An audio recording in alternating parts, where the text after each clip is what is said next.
Major Tom. One of the three of us, oh, sorry, out of the three of us, Miranda had almost always been the sweetest to August, hugging him, playing with him long after Ella and I had moved on to playing something else. Even as we got older, Miranda always made sure to try to include August in our conversations, ask how he was doing, talk to him about Avatar or Star Wars or Bone or something she knew he liked. It was Miranda who had given Augie the astronaut helmet he practically wore every day of the year when he was 5 or 6. She would call him Major Tom, and they would sing Space Oddity by David Bowie together. It was their little thing. They knew all the words and would blast it on the iPod and sing the song out loud. Since Miranda's always been really good at calling us as soon as she got home from summer camp, I was a little surprised when I didn't hear from her. I even texted her and she didn't reply. I figured maybe she had ended up staying in the camp longer, now that she was a counselor. Maybe she met a cute guy. Then I realized from her Facebook wall that she'd actually been back home for a full 2 weeks. So I sent her an IM and we chatted online a bit, but she didn't give me a reason for not calling, which I thought was bizarre. Miranda had always been a little flaky, so I figured that's all it was. We made plans to meet downtown, but then I had to cancel because we were driving out to visit Tata and Papa for the weekend. So I ended up not seeing either Miranda or Ella until the first day of school. And I have to admit, I was shocked. Miranda looked so different. Her hair was cut in a super cute bob that she'd she'd dyed bright pink, of all things. And she was wearing a striped tube top that A, seemed way inappropriate for school, and B, was totally not her usual style. Miranda had always been such a prude about clothes, and here she was, all pink haired and tube topped. But it wasn't just the way she looked that was different.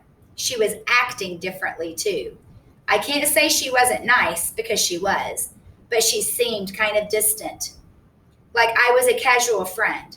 It was the weirdest thing in the world. At lunch, the three of us sat together like we always used to, but the dynamics had shifted. It was obvious to me that Ella and Miranda had gotten together a few times over the summer without me, though they never actually said that. I pretended not to be at all upset while we talked, though I could feel my face getting hot, my smile being fake. Although Ella wasn't as over the top as Miranda, I noticed a change in her style too.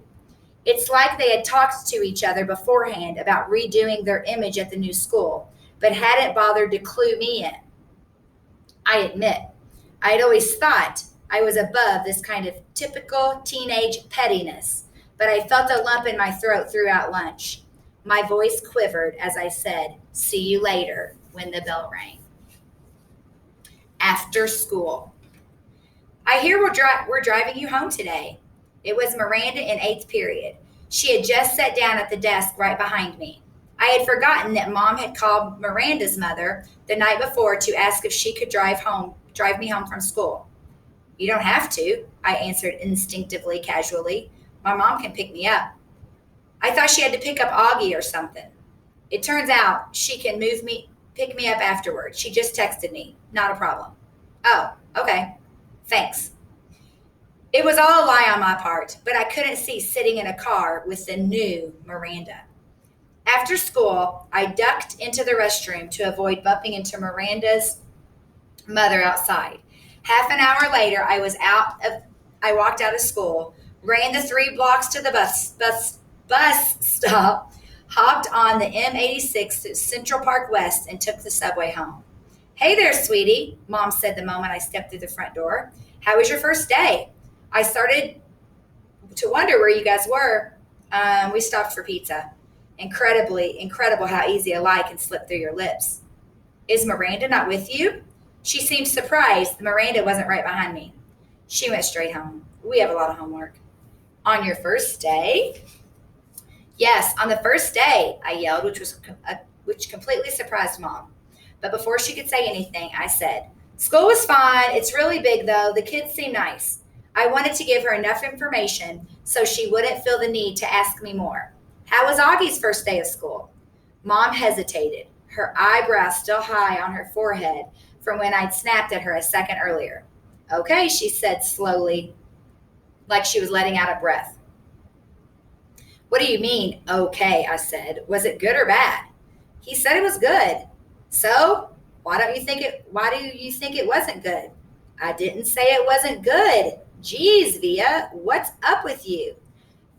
Just forget I said anything at all, I answered and stormed dramatically into Augie's room and slammed the door. He was on his PlayStation and didn't even look up. I hated how zombified his video games made him. So, how was school? I said, scooching Daisy over so I could sit next to him on the bed. Fine, he answered, still not looking up from his game. Augie, I'm talking to you. I pulled the PlayStation out from his hands. Hey, he said angrily, how was school? I said fine, he yelled back, grabbing the PlayStation back from me. Were people nice to you? Yes. No one was mean? He put the PlayStation down and looked up at me as if I had just asked the dumbest question in the world. Why would people be mean? He said. It was the first time in his life that I heard him be sarcastic like that. I didn't think he had it in him. The Padawan bites the dust. I'm not sure at what point that night Augie had cut off his Padawan braid or why that made me really mad. I'd always found his obsession with everything Star Wars kind of geeky, and that braid in the back of his hair with the little beads was just awful. But he had always been so proud of it, of how long it took him to grow it, of how he had chosen the beads himself in the craft store in Soho. He and Christopher, his best friend, used to play with lightsabers and Star Wars stuff whenever they got together.